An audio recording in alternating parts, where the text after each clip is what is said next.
Terima kasih Anda masih di Kompas Petang. Saudara, ribuan rumah warga di Kabupaten Maros, Sulawesi Selatan terendam banjir. 2 orang warga dilaporkan meninggal dunia karena terjebak banjir di dalam rumah. Rekaman video amatir ini memperlihatkan proses evakuasi korban banjir di Kecamatan Camba, Kabupaten Maros. Korban ditemukan meninggal dunia setelah terjebak banjir di dalam rumah.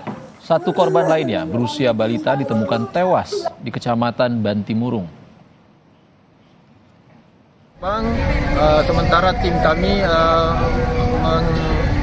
mengevaluasi datanya, korbannya di salah satu kecamatan di daerah Camba, itu orang tua, nenek-nenek. Sementara kami ini datanya, artinya masih sementara diverifikasi Pak ya, dipastikan kita verifikasi datanya.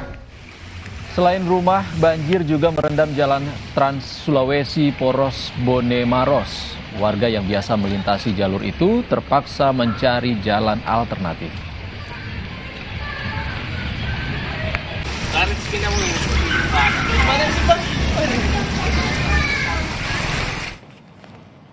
Kami tutup Kompas Petang hari ini. Saya Ihsan Sitorus. Dan saya, Saudara Adisti Larasati, terima kasih atas kebersamaan Anda. Tetap jaga protokol kesehatan, salah satunya dengan memakai masker. Sampai jumpa.